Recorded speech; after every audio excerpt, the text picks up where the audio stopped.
Remember, malaria has related symptoms with COVID-19, so your COVID-19 test will not read positive. Will not read positive. Good day everyone, and welcome back to my channel. It's good to see you again. You're highly welcome. And today I'm actually on my way to CDS because today is my CDS day. But I thought about making this video for prospective core members, to talk about the necessary things a prospective core member will be needing in the orientation camp. So it will really be a fast one, and I'm going to be dividing this section, I'm going to be dividing it into 4 sections: the necessary documents, the clothing, the food stuff, and also the hygiene aspect. So let's go straight to the point. So what are the necessary documents that a prospective core member will make ready and will go along with to the orientation camp?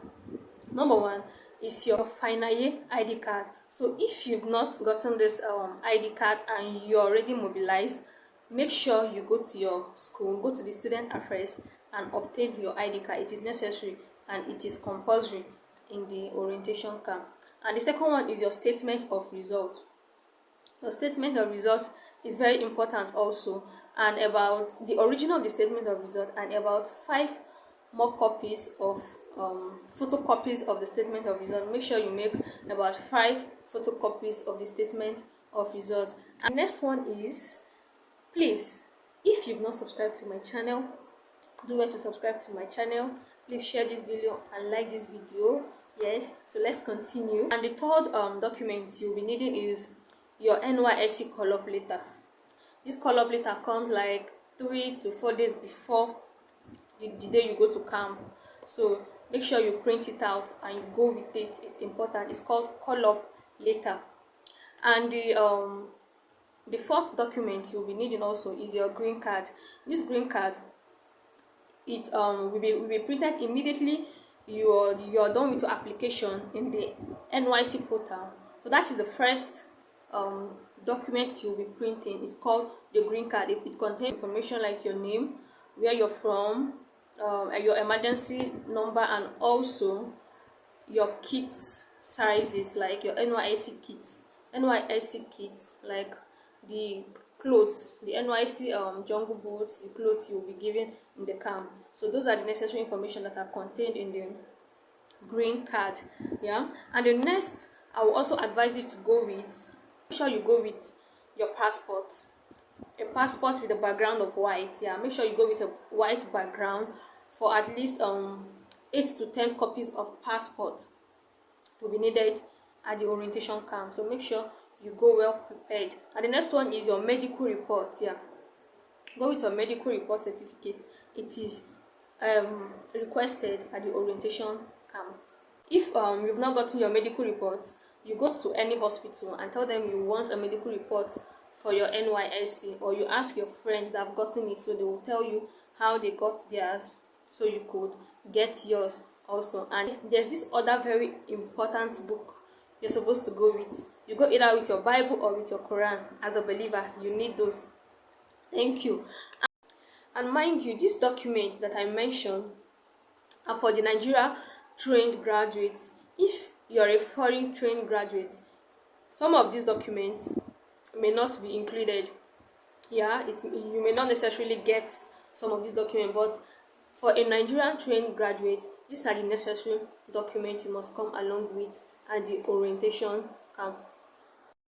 And the next section, which is the clothing aspect now. The most important clothes you'll be needing in the orientation camp is your white shirt, your white short knicker, because you will be wearing white throughout your orientation camp for the 3 weeks, which is 21 days.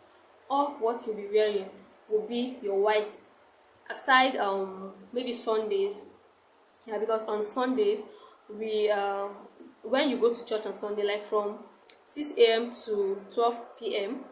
we are allowed to wear our normal clothes, like our muftis. But once it past 12, we are not allowed to wear our muftis. So if you're coming to the orientation camp, you can equally come with maybe 2 to 3 muftis, and also for your cultural day activities, but the most needed one you'll be needing that you wear most in the camp is your white shirt and your white knicker.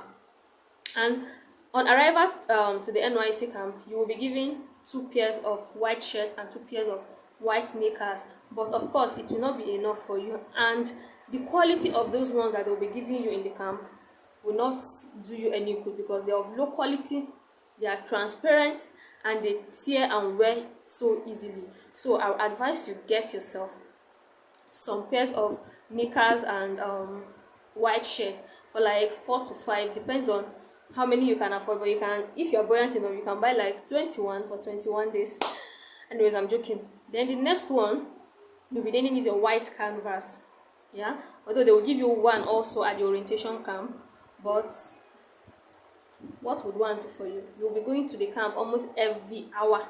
You'll be going to the parade ground almost every hour, morning, afternoon, evening. So one will not do you any good. So it's either you get like 2 or 1, so you could support the one that will be given to you at the camp. And the next one you'll be needing is your socks. So make sure you have enough of socks. Let me say 4 to 5, because they'll give you, I think, 2 pairs. Yeah, they'll give you 2 pairs of socks at the orientation camp. So make sure you have like 4 to 5, so you won't be doing wash and wear, and you will have time to rest, because camp is a very stressful place, although it is fun.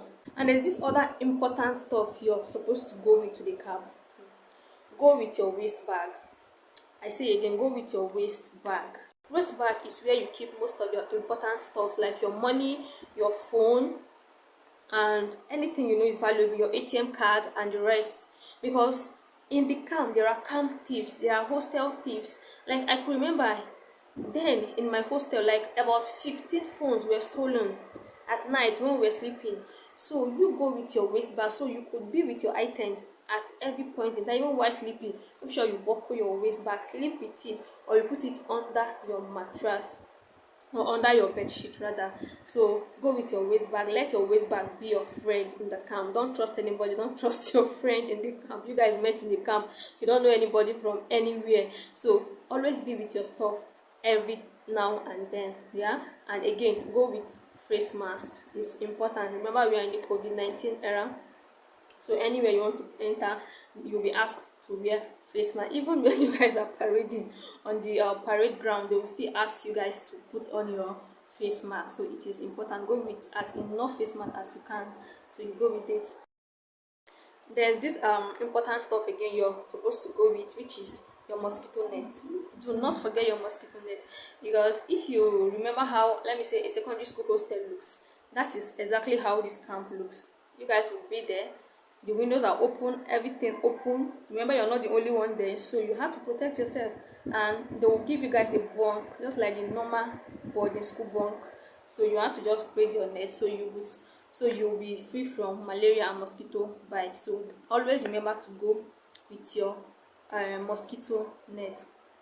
And again, go with your bed sheets, go with your blankets, because they will only give you a bed and a bunk where you could put it, but your bed sheets and your blankets, you will need them to spread and also to cover yourself. If you don't have blanket, maybe you go with your wrapper also, so you'll be comfortable in the camp. Yeah, so this brings me to the hygiene aspect. Go to the camp with your Dettol. Always make sure you always put some drop of Dettol in your water, because you're going to another man's land. You've not adapted to that environment yet, so you don't know how that water is, if it will cause a reaction on your body or not.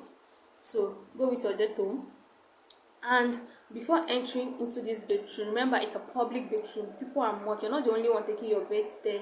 So always make sure you you sprinkle some Dettol on the floor where you will be taking your beds.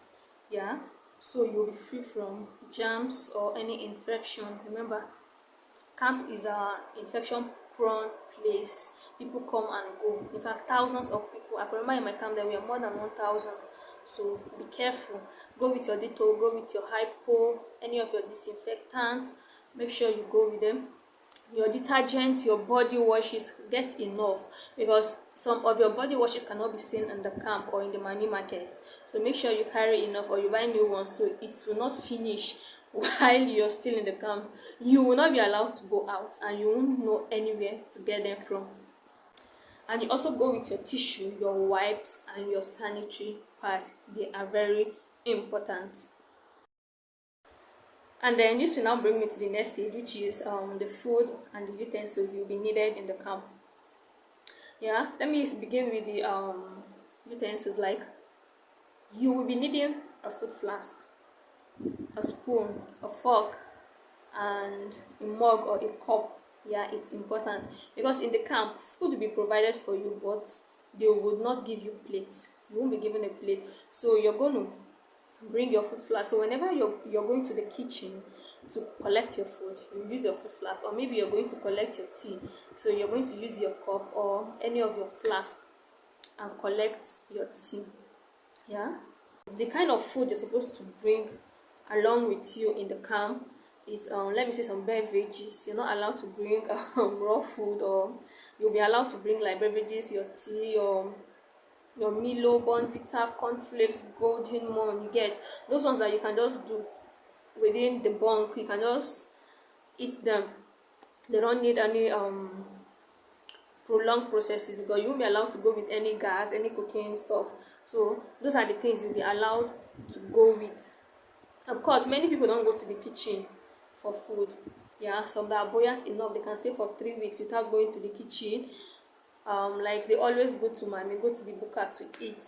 But if you know you're not buoyant enough and your money will not take you for that whole 3 weeks, sometimes you go to the kitchen. Or if you enjoy their food, because many people say they don't enjoy their food, you go to the kitchen. And another idea is that when you're being given a tea, of course the kitchen tea will not be as thick as you want. So the tea you brought along with you, you're going to add it to the one they gave you in the kitchen, so you have the taste you want. It's as simple as that. So I think these are the most important things you're supposed to come along with you in the camp. And again, I want to talk about the activities you will be expecting in the camp. Like, they have football, they have volleyball, manual, they have like the match pass and the rest. So it's important to engage in some of these activities, because while it is fun, it is something you do once in a lifetime. Make sure you engage in one of these activities, because in fact the most important and memorable one I'll never forget in a hurry is on our inter-platoon competition drill. Yeah, it is very interesting, and you wouldn't want to miss it. Yeah, it is so interesting and it's a good experience anyways. So make sure you join any of these activities in the camp. Do not try to shy away or to hide from any of them. It is good, but some people might not have the strength to stay under the sun or engage in some of these activities. Is okay, but make sure you engage in one or two of these activities. There is OBS, other Red Cross, and the rest. So make sure you take advantage of these activities and partake in at least one or two of them. And my advice again is that we should try to be law abiding. Prospective core members, let's be law abiding. I can remember in my camp then, some people were decamped. Why? Because they violated the rules of the camp. Yeah, maybe they were told to do something, but they did not, because in the camp they have a time, like there is specific time where no core member would want to be seen in the Miami market. Yeah, so there will be a time also where they wouldn't want you to be in the hostel. So always abide to these rules, so you will stay clear from them or from being decamped back home. So it will be an embarrassment, it will be a shame to yourself and also to your family member. And most importantly, please, concerning this COVID-19, remember we are in the COVID-19 era. On arrival to the camp, the first thing you're going to do is a COVID-19 test. You're going to carry out a COVID-19 test. It's a rapid test, though they use kits for this test. So my advice is that make sure you treat malaria before going to the camp. What did I say? I said make sure you treat malaria before going to the camp, because remember malaria has some related symptoms with COVID-19, like this temperature, like when you run temperature, it's part of the symptom of malaria, and it's also a symptom for COVID-19. I can remember there were some poor members that were being quarantined in my camp. Imagine you being quarantined for like 2 weeks. So of what use is the camp then? So for you to avoid being quarantined, make sure you treat malaria like any illness that you know that might make that kit to run positive. Make sure you treat it so you'll be free from any symptom of malaria or COVID-19. So your COVID-19 test will not read positive. Will not read positive. Thank you very much. Thank you for staying with me. I hope this is very informative, and please do well to subscribe to this channel and like this video. Please share so others will be informed. Thank you, and see you in my next video.